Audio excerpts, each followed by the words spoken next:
Hello and welcome to episode 300 of the Smash Accept podcast. I'm your host, Michael Royer. You can find me on Twitter at DynastyDadFF. 300 is just a massive number. I mean, this started, honestly, I was like doing this by myself, just chilling here on episode 1 and be like, somebody want to please listen? Like somebody listen to what I got to say. Now it's grown into a big thing. You know, we got Snoog on. The Discord's absolutely cranking. YouTube's cranking. If you guys don't follow us on YouTube already, guys got to hit that smash subscribe button.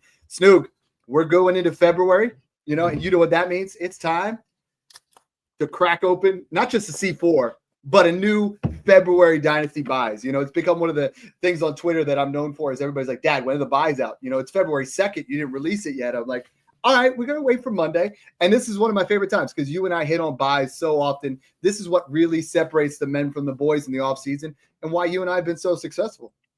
I got the goosebumps from that C4 cracking because I know how that gets the blood pumping, but nothing gets the blood pumping like when Dad puts out his Dynasty buy. So he gets me thinking now. I'm texting him, blowing him up, sending him like 15 guys I want to talk about.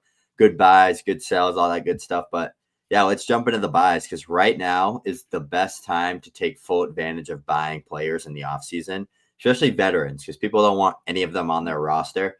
So we're going to kind of break this whole landscape down, dive into the details, the stats, everything that you need to know of what you need to be buying and why. So jump into it. Let's go. Yeah, and I want to preface this because normally last year we were saying go buy this running back, go buy that running back. That's what's cheap. And now we have knowing how to play Dynasty the right way is knowing what the class is. So last year the running back market was trash. Like every single running back coming out was bad. So we're not saying invest in rookie picks for your running backs. This year, we're slightly on the opposite side. I mean, right now, there's 4 wide receivers I really like. There's 3 or 4 I kind of like. And then there's just everybody else. And when you're going out there and you're going to buy a Rashid or a Marvin Harrison Jr., you got to look at situations. You got to look at, are they going to bring somebody else in? Is this going to increase my value? Is this going to decrease my value? And for me, based on all the team needs, based on what I saw his rookie year, based on what we saw in college, the biggest buy in Dynasty right now has to be Marvin Harrison Jr. Most people bought him with their 102. They paid the 102, and some people had this take lock where they're like, I'm not coming off that. Other people are saying, you know what? He did so poorly for me last year. I want to move on to the next prize, and maybe you can get him for 102 this year, which I've actually seen done on multiple occasions where, guys, if you give me the choice between Tet McMillan and Marvin Harrison Jr., even if Tet goes to Carolina, it's Marvin Harrison Jr. So, I mean, right now, you got to go out and buy him. You're looking at 80-plus receptions, 800-plus yards, and everyone's like, such a horrible season. It really wasn't. Like, this isn't the type of season where we're talking about Quentin Johnston or, Xavier Legette, where you're like, okay, they had like 40 receptions, and they did. He passed every single statistical area that we're going to feel comfortable with, and I'm perfectly fine buying Marvin Harrison Jr. right now. Like, he is a smash if I can get him. Yeah, when you send me over some of your buys, he was the first guy I thought of because just the way people talk about him on Twitter, consensus guys on YouTube, people treat him like he's just another average Joe. He is elite. He's an elite talent. He can do it all. He can win at all 3 levels. He can run routes. He can win at the catch point. He can make spectacular catches through traffic.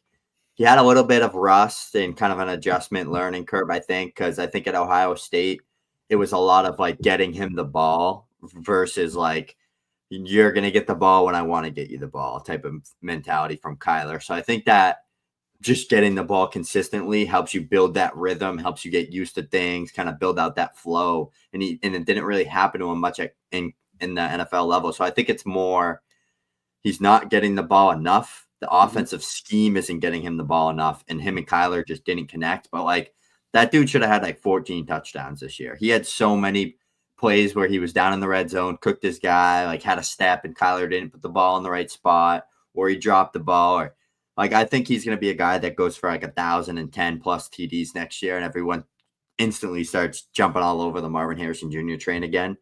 But look at like CeeDee Lamb, T. Higgins, some of these other guys as rookies. Like CeeDee Lamb didn't crack 1,000 yards till year 2 or year 3. So it's like, just be patient with these type of guys. He was a 4th overall pick for a reason. Every NFL scout and GM and evaluator thought he was damn near generational and an elite prospect.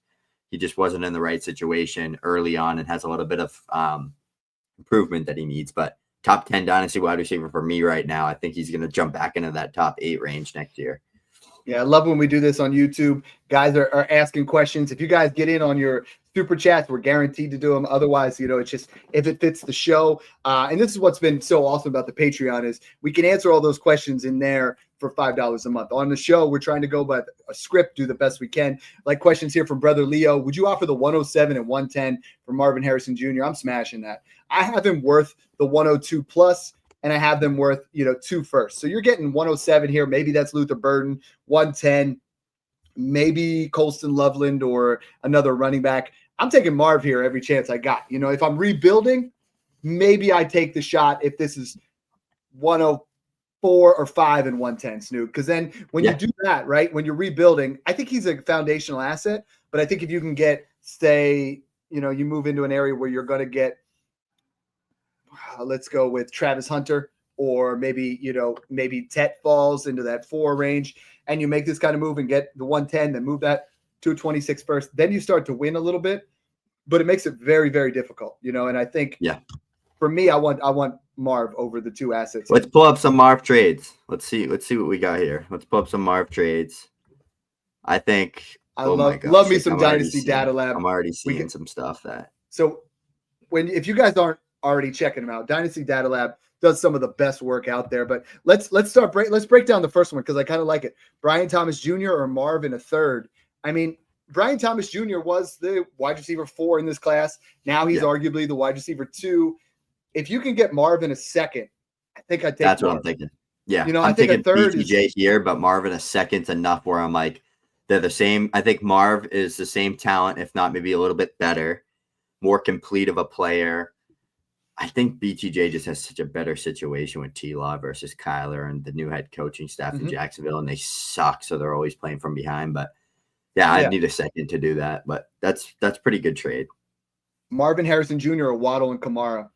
As much as I love Alvin Kamara, and you do too, that's Marv all day, baby. I'm taking Marv all day. That's how you do that. Is you take a wide receiver that you're not big on. Waddle's one of my biggest sells. You add in Kamara, you get yourself up to Marvin Harrison Jr.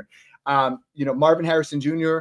And this is another one I really like. It's Marvin Harrison Jr. for Chris Olave, Ben Sinnott, and Josh Downs. That's taken a guy that we've seen 2 years of mediocre play. He's been solid, but not great. And you add in a couple upside pieces, and you get Marvin Harrison Jr. Like that is an absolute massive smash. That's you can't write it up any better than that. I'm looking at so many of these trades, and I'm like, this is too cheap. Like this is crazy cheap on most of these. Marvin Harrison Jr. or Jordan Addison, a third and a second. There should be a first difference between the 2 of these guys right now. Big time. Yeah, that's another cowbell trade right there. The one below, it's even bigger of a cowbell trade. Just looking at these trades is telling me like people are too low on Marvin Harrison Jr. after honestly a really good rookie year. Like look what JSN did, and then look at JSN's year 2. Like Marvin Harrison Jr. literally had an Addison rookie year, like 10 touchdowns, 800 plus yards type player. Like, so that's crazy to me. Almost every single one of these, I'm on the Marv side. I mean, I think Marv in a 25 second for Nico, I think that's a perfect trade. Marv Otten in a second for CeeDee Lamb. That one's CeeDee Lamb though. Like that's the first one where I'm literally looking at that. So Marv a first and a second for Nico and Tracy. Like, these are all the only one I'd probably take Stroud here, but I think you could argue Marv in like a 4-point. I don't know. I think it's super flex, I would say, but 4-point passing. Yeah, you could argue that. So Marv Trevor Porter third. Yeah, a lot of these are pretty on par with market value, but I love a lot of these to go get Marv.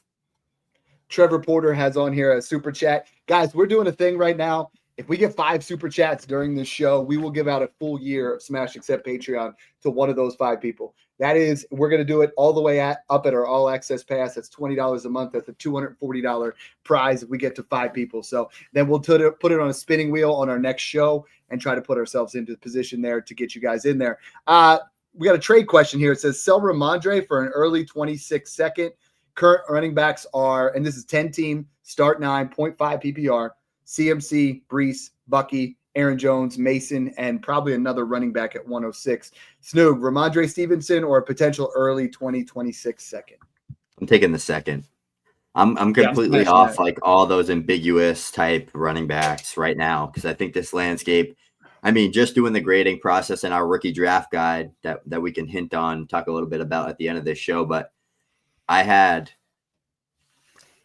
I had a smash RB prospect in Nash and Junty, 4 workhorse prospects in Travion Henderson, Quinshad Judkins, Caleb Johnson, Amari and Hampton, 2 starter pluses in Devin Neal and Cam Scatabo, 2 other starters, and then I had a bunch of committee plus type prospect. This class is going to destroy the running back landscape for all those Najee Harris, Ramondre Stevensons, Tony Pollards, Tyrone Tracy. So get those guys off your roster now. Even Chase Brown's, like get those guys off your roster. Go get firsts.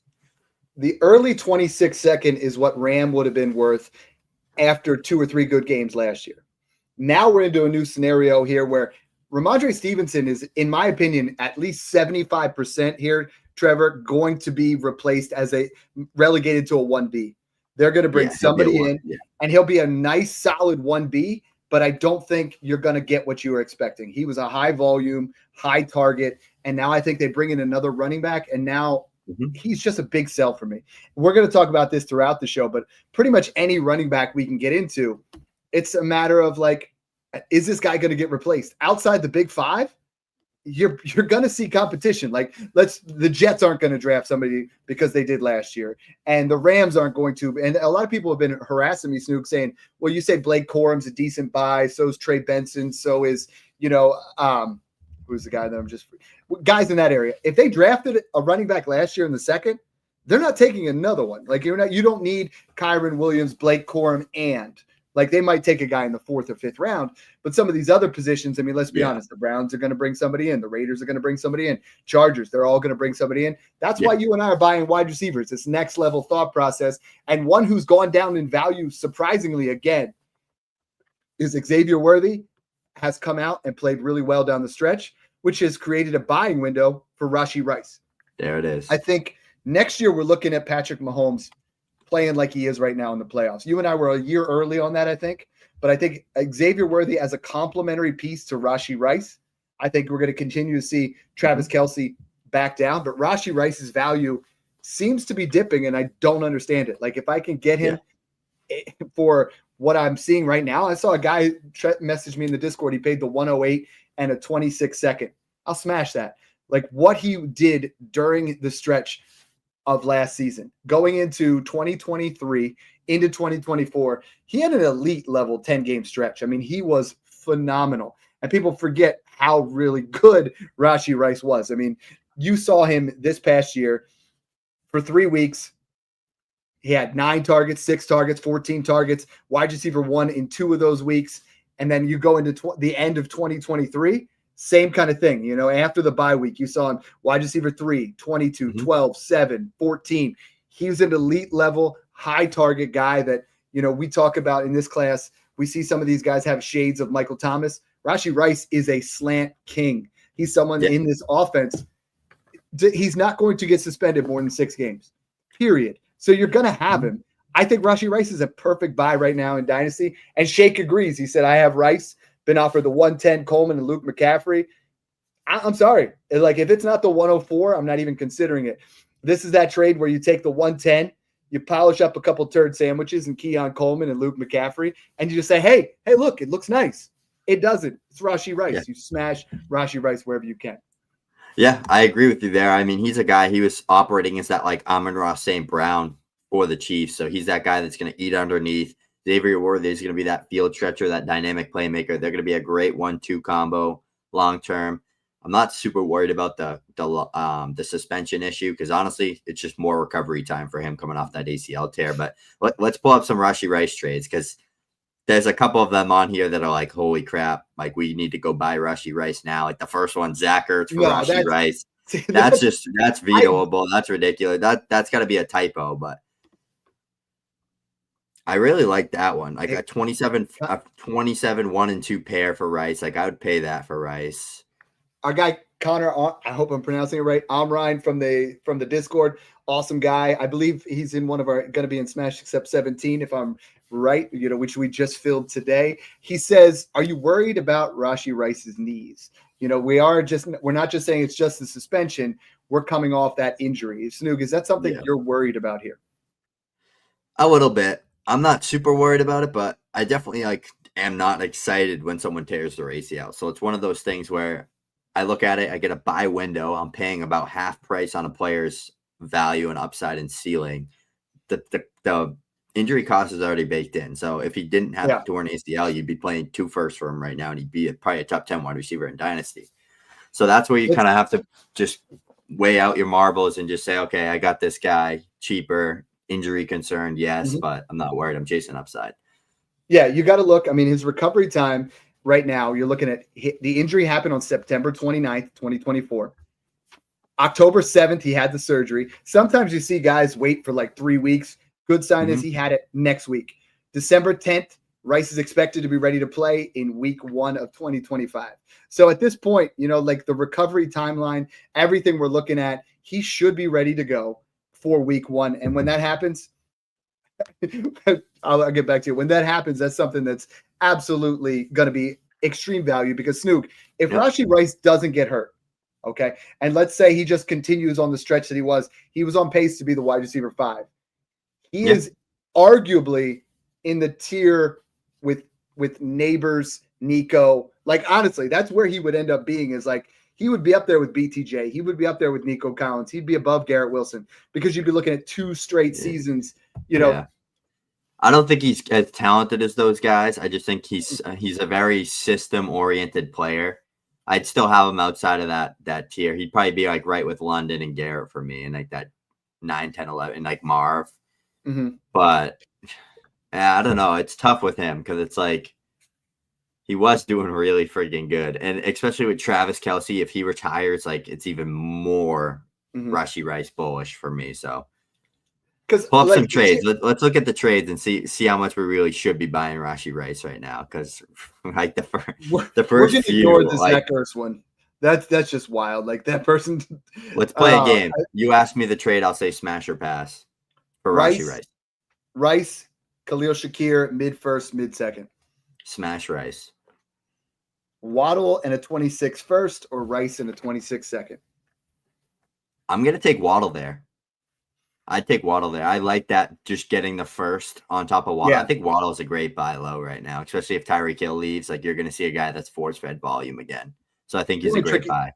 Tricky part on Dynasty Data Lab is we don't always know where the projections always are. Rashid Rice. Hold on a second. Rashid Rice in a third or Olave and Kincaid?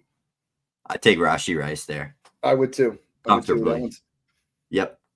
The Rashad White and Brian Robinson for Rashid Rice one's ridiculous. I'd smash the Rashid Rice side there too. Right. Devonta Smith, Jawan Jennings in a second or Rashid Rice? I was just looking at that. I would take Rashid Rice there. I would too.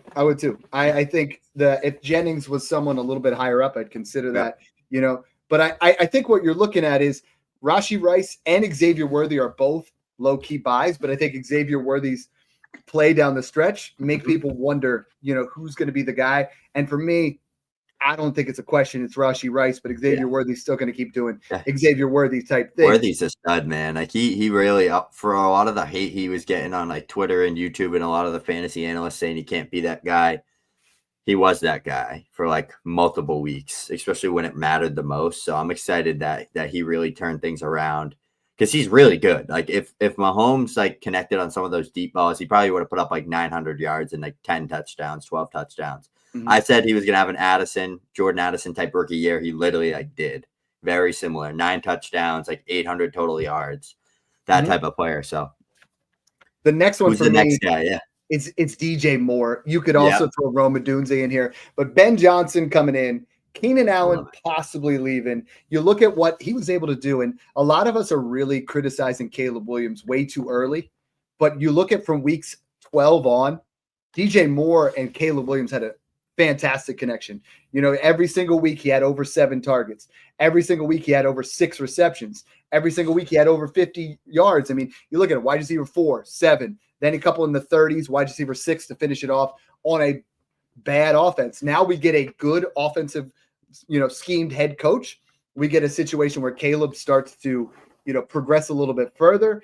We now have Eric Bieniemy as the running back coach. And I think what we're going to see from the Bears is them take an offensive tackle to solidify the line in the first round, get a running back in the second or third round, and I think this Bears offense is exciting again. And I'm more interested right now. I've come around on Rome Odunze. I think now that we look at, the dust has settled, I was down on Rome Odunze because the value was baked in as if they got a new coach, and then they go get Ben Johnson. That was the elite coach. That was the guy that everybody wanted them to get. And now I'm buying both of them. Right now, Moore goes, he's still going at like the 109, 110 for trade value, where Rome Odunze is all the way up at 105, 106. So I'm taking Moore because we've seen the production. We've seen what he has. But I want to talk about some of these trades you see. I mean, DJ Moore and Xavier Worthy straight up. This is close. DJ Moore. Take DJ Moore. I think I'm taking DJ Moore too. You know what I mean? I was originally thinking only if I'm contending. We got DJ Moore in a third or Devonta Smith. DJ Moore. I think people don't pay enough attention to DJ Moore. Like what he's done over the last couple of years. He's been fringe wide receiver one back-to-back seasons. And now this could be the apex. We saw the upside too. Back 2 years ago, he put up 1,300 plus yards and 8 touchdowns. And this past year, with a horrible offense with multiple different coaches and no set scheme and a rookie QB, he put up close to 1,006 touchdowns. So 98 receptions. Like he's going to be. He doesn't play completely like Amon-Ra St. Brown, but he's that explosive yak player that can win in the slant game and win downfield that Ben Johnson's going to have a field day with. Like you saw what he did dialed up with Jameson Williams. You're going to see a lot of that with DJ Moore downfield. You're going to see a lot of designed screen passes to DJ Moore. I think the whole Bears offense takes a huge stick, but mainly Caleb, DJ Moore, Rome Odunze are the 3 guys I'm focusing on. I think Keenan Allen gets phased out. I don't even think Keenan Allen plays with the Bears next year. I think he gets traded or cut or something. But I think that DJ Moore, he's going to be that guy, like you said. Right now, I think he's definitely in my top 20 Dynasty wide receiver rankings. Still just 26, 27 years old. I mean, he's going to be a very, very good fantasy asset the next year or two, in my opinion. So let's talk about the guys that are in that similar tier or slightly above. Smash or pass. I'm going to say a player. You say smash if you want more. You say pass if you want the player. You ready? Okay. George Pickens. Pat or smash more. Zay Flowers. Smash more. Rome. Smash more. Slightly. Ooh, okay. They're back to back for me, but I would lean more slightly just because of the floor. T. Higgins. Pass. Give me T. Higgins. Pass. So so right now that would put him at wide receiver 17. If you were going that area. And I think that's right. But most sites, when you go through and you start to look through where's DJ Moore, most have him as wide receiver 24 to 27. They have him more in that area of Jalen Waddle, maybe Tyreek Hill. And I think DJ Moore, you're going to see tremendous return on your investment if you can go out there and buy him. Another guy you're going to see great return of investment is you're getting an injury discount on an elite level wide receiver. Brandon Aiyuk is now valued outside the top 10. You could get him for 111, 112 in a lot of your leagues. You can get him for an early second plus. And Brandon Aiyuk, this past year, everybody's going to say, what have you done for me lately? It was not the best season for him. Let's just put it that way. But he got injured early. You look at what he did. He only played 6 weeks this week, only 5 this year. 5 of them were healthy. 4 of them, he was a little bit, we had that trade rumor. We had all these talks of, is Aiyuk going to be the guy? Is he going to be there in training camp? Week 1, only 60% snaps. Then when we see him in week 5, he got up to over 90% for the first time all year, and he was a wide receiver 1. He was the wide receiver 10. Brandon Aiyuk is a phenomenal wide receiver. He's a great, route runner. He's someone that, you look at reception perception, he's someone that really stands out. And the year before, he excelled. He was a dynasty wide receiver 1. Can he be that again, Snoop? Yeah, I don't think he'll get back into that like top 10 to 12 range like he was in, but I think he's going to be a top 20 guy when he gets back and it's all said and done. He's a guy that elite route runner. He put up the production back-to-back years with over 1,000 plus yards. He had that big breakout season in 2023 with 1,300 plus yards. The issue with him was always target volume. Like he was never like his most targeted season was 114 in his NFL career. That's not good. So I know he's playing alongside Debo, Kittle, CMC. Do you think they all stay? I think Debo's washed. I think Kittle stays. I think CMC bounces back. I think Aiyuk is a good buy because of the injury discount, but I don't think he's as good as everybody thinks he is. So it's one of those things that I see the way I'm thinking and the way I think you're picturing this is you buy him now. He has a couple big games and everyone thinks he's back to a top 12 wide receiver. And then you flip him plus for AJ Brown or you flip him for Garrett Wilson type receivers. So that's kind of what you're hoping for here. But at the end of the day, he's still on an offense where it's elite. They're going to put up a ridiculous amount of numbers and he's in an offense that they utilize him in the slot and downfield. So, No, my thought process is I'm looking at some of these trades like Kyle Pitts and Jalen McMillan for Brandon Aiyuk, or I'm seeing like that's a smash. Like Brandon Aiyuk and 2/3 for the 111. Like that's a smash. You know what I mean? You look at some of these where a pair of 25 seconds for Brandon Aiyuk. As long as this isn't 201 and 202, you're losing. So the problem isn't it's not that I think Brandon Aiyuk is going to be a top 10 wide receiver again. I just think he's going to be someone that is going to recoup value. Everybody said the same when I posted that I'm buying Stephon Diggs. It's only because he's not worth anything right now. Like Brandon Aiyuk and Tyrone Tracy or Olave, Lockett, and Michael Mayer. Huh? Like what? You know, like these are the kind of things where you really just kind of jump out there and you see these trades where you're like, I got to buy in. Speaking of the same exact scenario, you know, Trevor Porter put in there again. He goes, what's CMC worth in this year's rookie draft value? Snook, in the Patreon right now, I have him worth the 109. I think right now, comfortably, I'd pay the 109. Yeah. I could see when we all get in there and we start to look at things, we might go ahead and just put ourselves into a scenario where he's worth up to the 107 by the time it's all said and done. Trevor's corner in the market here. He wants that prize. He went ahead and he got 4 out of the 5 shots. He added another one up there too. He said, click on that one. It's let's get this one, then we'll do the next one. So for me, I think you say that, like, would you rather have Luther Burden or Christian McCaffrey? You know, like that's where you're at. Yeah, I'd probably just take McCaffrey there. Yeah, it's a risk. It's a high risk, high reward upside.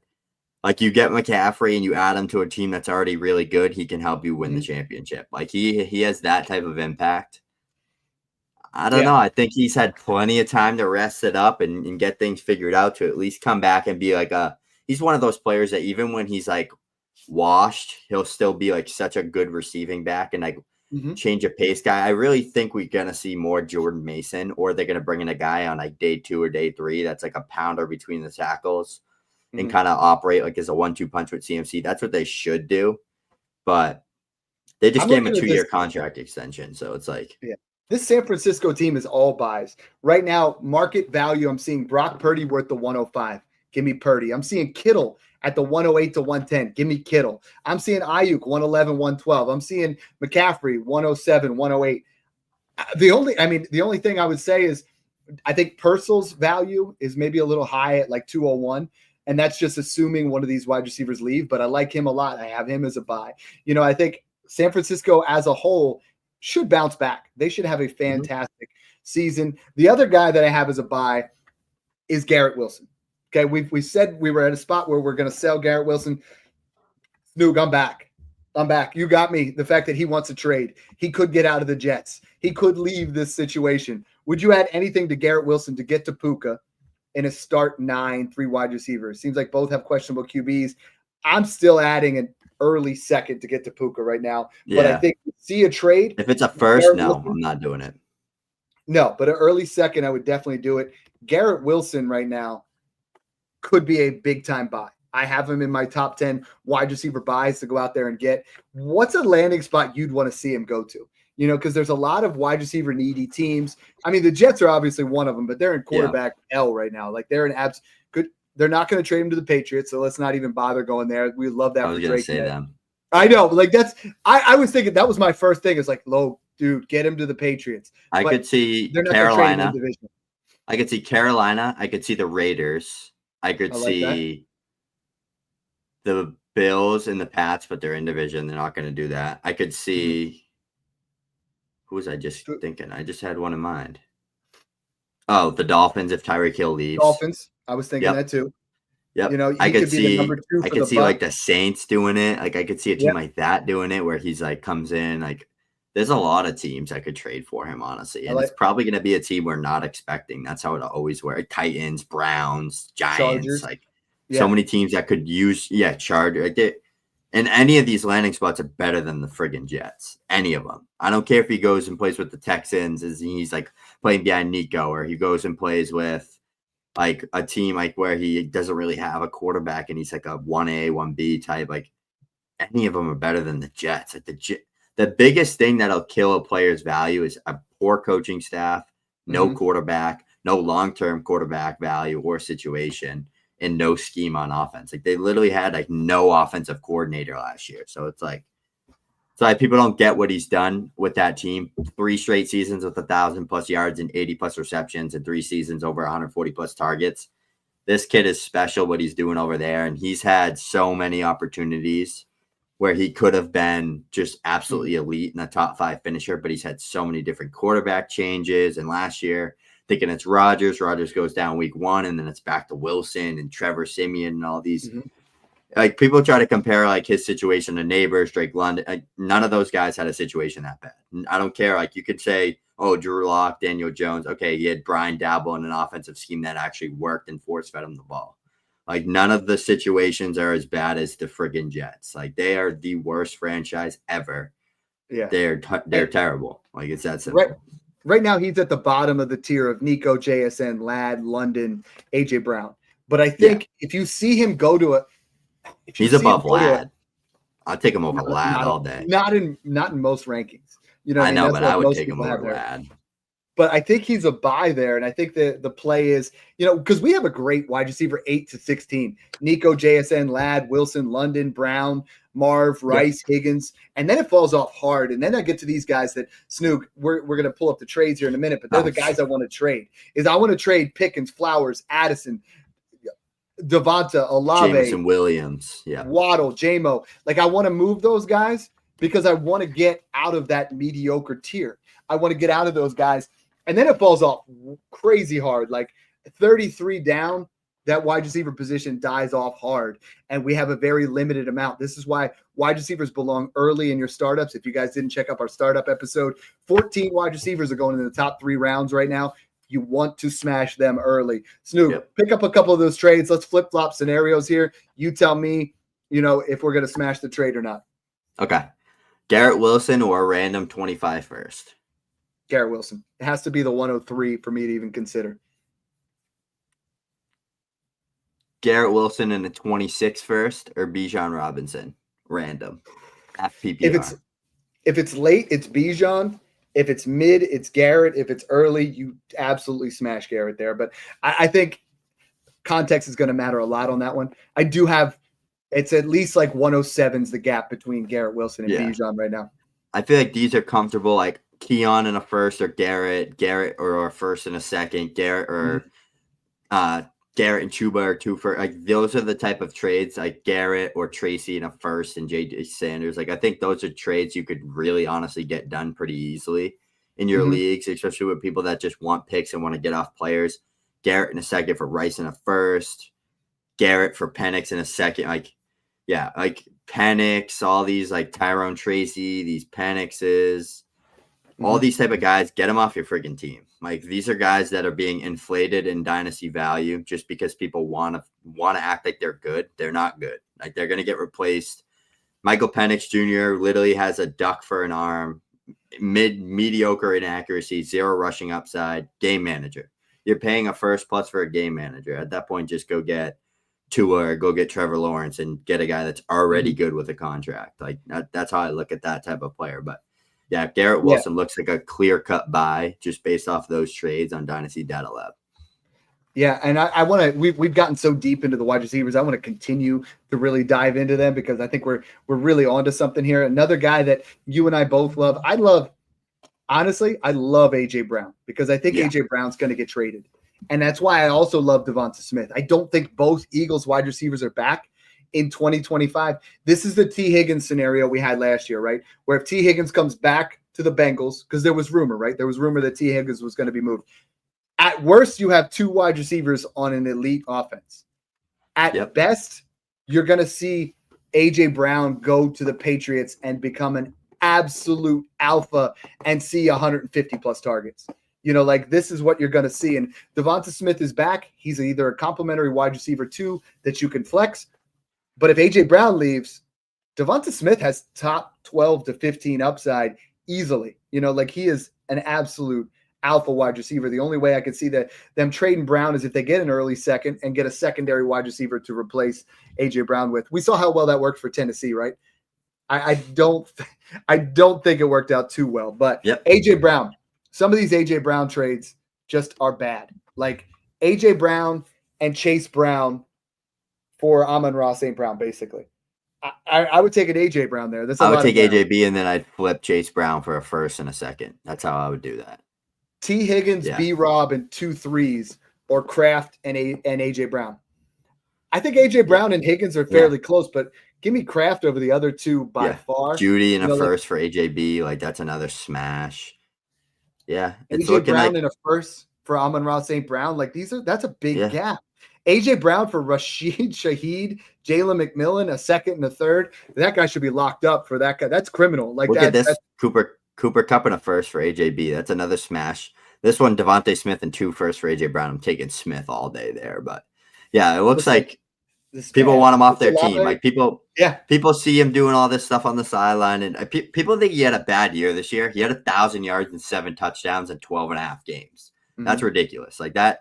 He had back-to-back 1,450-plus yard seasons in 2022 and 2023 with the Eagles, with Jalen Hurts and with Devontae Smith. He had 11 touchdowns, 7 touchdowns, and 7 touchdowns this year. He paced out to 1,300-plus yards, 80-plus receptions, and 10-plus touchdowns this year. That is an elite dynasty wide receiver 1, and you can get him outside the top 10. That's a no-brainer move because he still, I will stand on this, has top 3 wide receiver upside any given year. That's the type of player he is. That's the type of upside he has. So buy into that type of upside.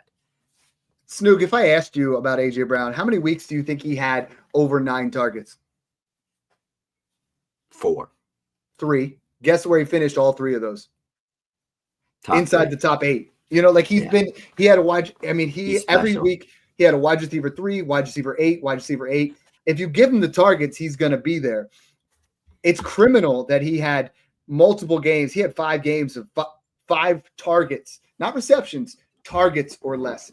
And A.J. Brown is a volume guy. If you put him into the scenario volume-wise of what we saw from some of these other big-time wide receivers, if you replace him with Amon-Ra St. Brown's usage, he would be the wide receiver 1 overall in Dynasty, or at least top 3. And I think that's where you're at. Devonta Smith on the flip side. Am I crazy for saying I'm buying Devonta Smith? Because I am seeing people sell Devonta Smith way too cheap. Like he's going to be someone that finishes top 24 every single year. I think he has upside to finish top 15 when the Eagles offense is right. Like Saquon came in and changed the game, but the year before that, you had 2 guys inside the top 24. This year, he's had 5 wide receiver 1 weeks, 4 wide receiver 2 weeks, and then a couple that were just absolute duds because I think he was playing through some injury. Yeah, he's another one. He missed 4 games this year, and he had 880 yards and 8 touchdowns on 70 receptions. Another one paced out to probably about 1,100 to 1,200 yards, 10-plus TDs, and 80-plus receptions. This Philly offense isn't bad for Devontae Smith and A.J. Brown. Saquon had the best running back season ever. That he could have broken the record. They didn't let him, but he could have. And they still finished as strong wide receiver 2s, and AJB was paced out to be a wide receiver 1. Like, with Saquon doing that, with Jalen Hurts kind of having a little bit of like a down year, as people would say, as a passer and in volume, Kellen Moore is gone.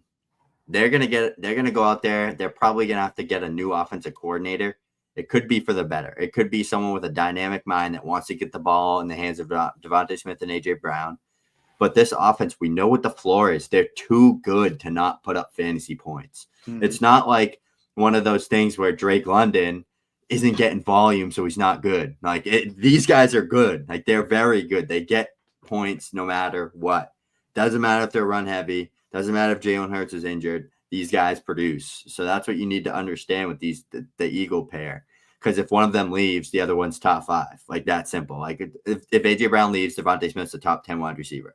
If Devontae Smith leaves, A.J. Brown's the top 5 wide receiver again. So That's how you got to treat this landscape. It's honestly really easy to navigate a deep landscape like this because you have so many injury discounts and players that had a little bit of an underperforming season or didn't live up to the hype because of this. And then you can buy into those players and then they bounce back next year. And this is how you got to play that cycle, especially when the landscape gets deep. Right now with the running backs, it's about to get really deep in the next 2 to 3 years. So we're selling all the ham and egger running backs, the Chase Browns, your Rashad Whites, your Brian Robinsons, these replaceable type guys that are just getting fed volume. And you buy into these elite young picks that are going to turn into dynasty RB1s potentially. This is how you got to do it. You get stuck with these type of guys. Everyone last year, I was telling you to sell Rashad White. You kept them. Look what happened. Same things happens with all these type of players, like these Brian Robinsons, anyone that gains value. If they're not that good, Tyrone Tracy, some of these guys, sell them. Just get picks back. If you can get a first, there's a good chance you could turn that first into a much better player, or you could just trade that first for somebody. So that's how you got to navigate it. Yeah, and I think a lot of people look at the landscape and they're like, they don't pay attention. They start to look at age, say, oh, well, A.J. Brown is going to be 28 years old. DK Metcalf's going to be 28. Devonta Smith's going to be 27. T. Higgins is going to be 27. Same with Jalen Waddle. And a lot of those guys, we're looking at guys that are in wide receiver rooms that are crowded. But I'm seeing a lot of rumor about Tyreek Hill getting traded. A lot of rumor about, T. Higgins potentially walking and going to the Patriots. I see rumor of DK Metcalf getting traded to the Chargers. And these kind of situations, if you hit on them and you pay attention to some of the news, you're buying DK Metcalf's value right now, Snoog, I saw, is at 109. DK Metcalf is still a stud. You get him into another offense where he's the number one and they want to utilize him, because I don't think Seattle took enough deep shots with him. I don't think they really utilized him in the last year and a half. He is a guy that you can get dirt cheap. I mean, if you got to go to 110 or him and you're like, let me see, do I want to kind of reach on, maybe Matthew Golden or, put myself up there, try to get a Trey Harris, or do I want DK Metcalf? I'm going to take Metcalf. We're talking about, you want wide receivers that are going to give you a safe floor and elite ceiling. And this year's class, you buy as many dang running backs as you can just to try to see the value of these guys skyrocket. And Metcalf and T. Higgins are those guys, like Jalen Waddle, Devonta Smith. Like, I go back and forth with Waddle because it's, I hate the fact that he's been wide receiver one just 3 times in the last 2 years. But the rest of these guys, they're all in that age bracket, 26 to 28. Pillars of your dynasty team that are going to help you win. Yeah, exactly. I agree. And this is a deep wide receiver landscape. So we're just trying to help you kind of navigate it and understand like why we're buying these specific players and kind of the upside. I love the DK Metcalf ad there at the end because Clint Kubiak's their OC now. He's the guy that came in, opened everything up, took a ton of shots downfield to Rashid Shaheed, and Chris Olave was kind of like that, the underneath guy and across the middle. So I think JSN and DK Metcalf are literally Rashid Shaheed and Chris Olave on steroids. Like Clint Kubiak is going to have an absolute ball, and he's a guy that pounds the football, gets the play action going, and takes deep shots downfield. He has the perfect rhythm and system for that. Speaking of that, let's jump into the running backs. Let's talk about some running backs here because Kenneth Walker. Hold on. We're at a spot. We hit 43 minutes straight up on wide receivers. I think we gave them so much in there.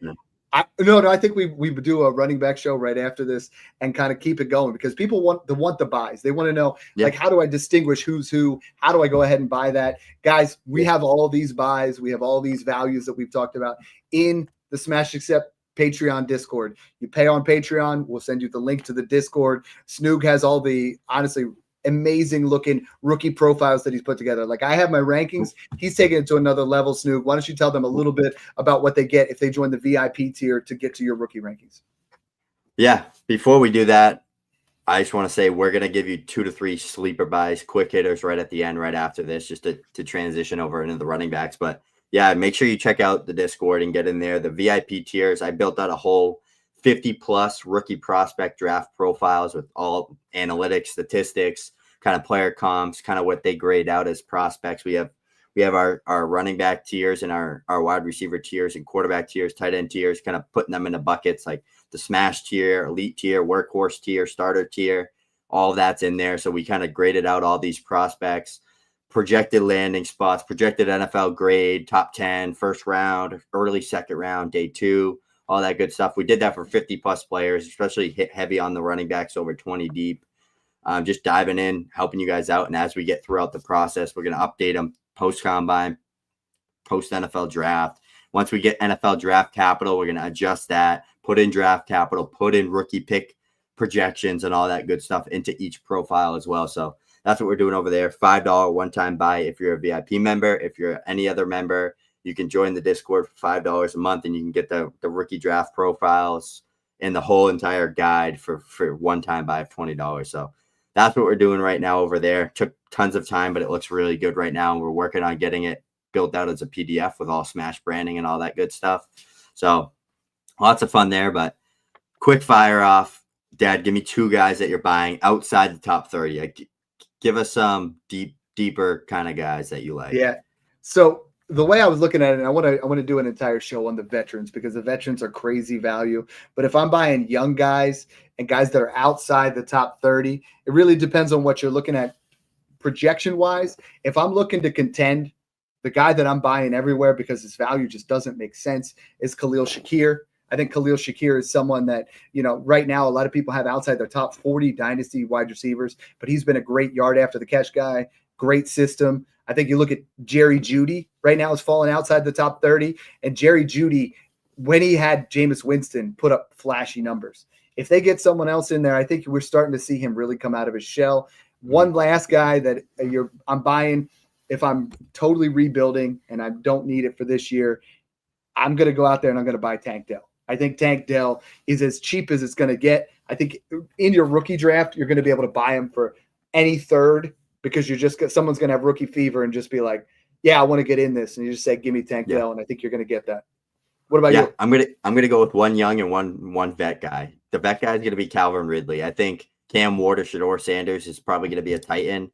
Calvin Ridley is the clear-cut wide receiver 1 there. I think he's going to have a good year, 1,000 yards, 8 touchdowns, 9 touchdowns. He's going to be a strong high-end flex or a wide receiver 3 for you that you can get for probably less than a second right now. And then Marvin Mims. He had a really good end-of-the-year stretch, good in the playoffs as well with Bo Nix there. And I think they do bring in a guy. They're going to bring in a Emeka Egbuka, Colson Loveland, a Tyler Warren, one of these type of Luther Burden players.